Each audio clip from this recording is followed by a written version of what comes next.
Halo teman-teman, balik lagi di Ini Lambe Ayu. Hari ini kita akan membahas mengenai sex education atau pendidikan seksual. Kalian pasti udah nggak asing kan dengan istilah ini? Tapi sayangnya pengaplikasian sex education atau pendidikan seksual ini masih terbilang rendah di Indonesia. Hal ini karena sex education dianggap tabu. Tapi kenapa ya pendidikan seksual itu dianggap tabu? Bukannya seharusnya pendidikan seksual itu perlu? Yaudah, yuk kita bahas sama-sama.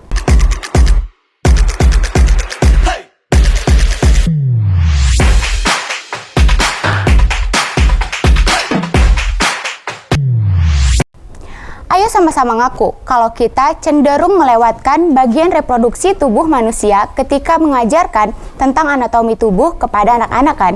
Atau jika misalnya kita mengajari mereka, kita cenderung menyensor namanya.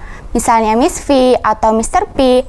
Atau kita juga menggunakan sebutan-sebutan aneh seperti cicit, pipit, dan lainnya.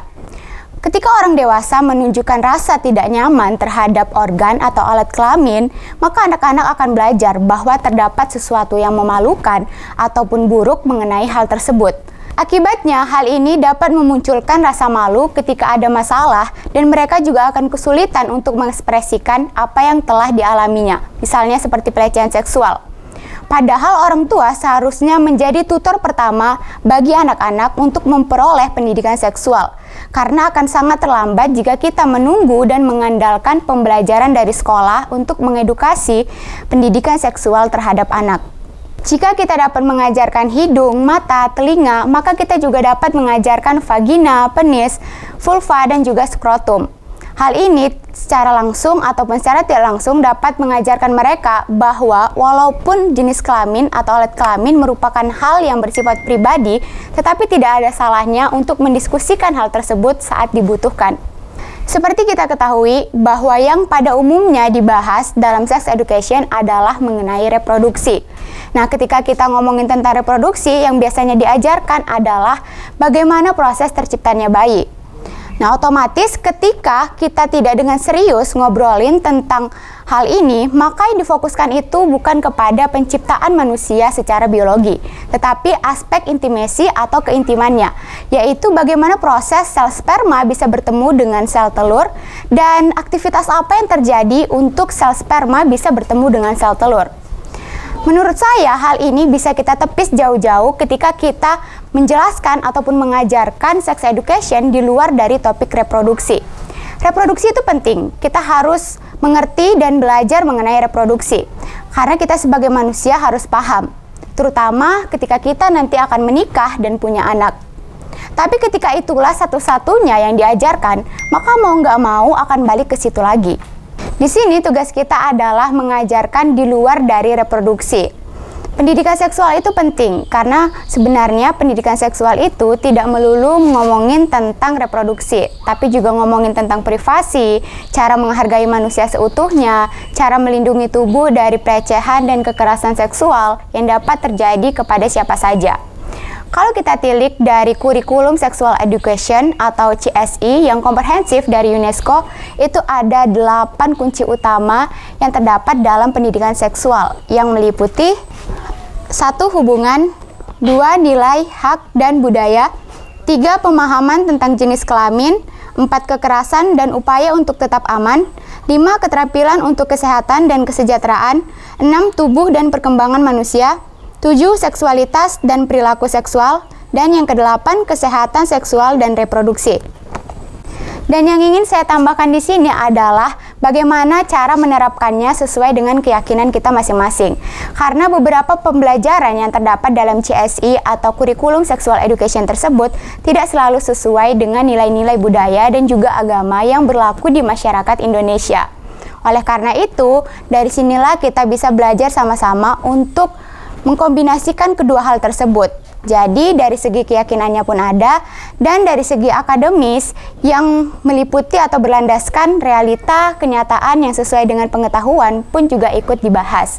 Dalam kurikulum pendidikan seksual yang komprehensif itu materinya dibagi berdasarkan tema, dan juga tema-tema tersebut disesuaikan dengan umur anak. Contohnya, pada tema relationship atau hubungan, itu usia 5-8 tahun diajarkan bagaimana caranya menghargai macam-macam bentuk orang tua. usia 9-11 tahun itu diajarkan bagaimana caranya melawan ataupun menolak tindak kekerasan dan juga perundungan. Usia 12-15 tahun itu diajarkan bagaimana caranya menyelesaikan konflik dengan orang tua. Dan usia 16-18 tahun ke atas itu diajarkan bagaimana caranya memahami kebutuhan kesehatan, fisik, mental, dan juga spiritual. Nah, dari sini kelihatan kan kalau pendidikan seksual itu mengikuti perkembangan anak. Diskusi dan komunikasi menjadi kunci utama dalam pendidikan seksual ini. Orang tua seharusnya dapat menciptakan lingkungan atau ruang diskusi yang nyaman bagi kedua belah pihak, sehingga apapun yang nantinya dialami oleh anak, mereka mau dan mampu untuk terbuka kepada orang tua. Contoh kasus ini yaitu kalau kalian pernah tahu tagar yang sempat viral, yaitu Me Too, yang mana tagar ini digunakan oleh korban pelecehan seksual untuk menyuarakan apa yang telah mereka alami. Nah, dari sini kita dapat belajar bahwa jika kita menginginkan perubahan mengenai topik yang tidak nyaman, maka kita perlu untuk membicarakannya. Ada kalimat yang menurut saya cocok untuk menganalogikan hal ini, yaitu jika kita menginginkan kehidupan yang sulit, maka lakukanlah percakapan yang mudah. Tapi jika kita menginginkan kehidupan yang mudah, maka lakukanlah percakapan yang sulit. Kita harus memutuskan apakah kita akan menjadi pemimpin yang dapat memberikan informasi faktual secara langsung kepada anak dan generasi-generasi kita. Apakah kita akan menjadi orang tua yang akan memberikan jawaban atas pertanyaan dan kekhawatiran mereka? Atau kita akan membiarkan mereka begitu saja untuk mengetahui tentang diri mereka sendiri?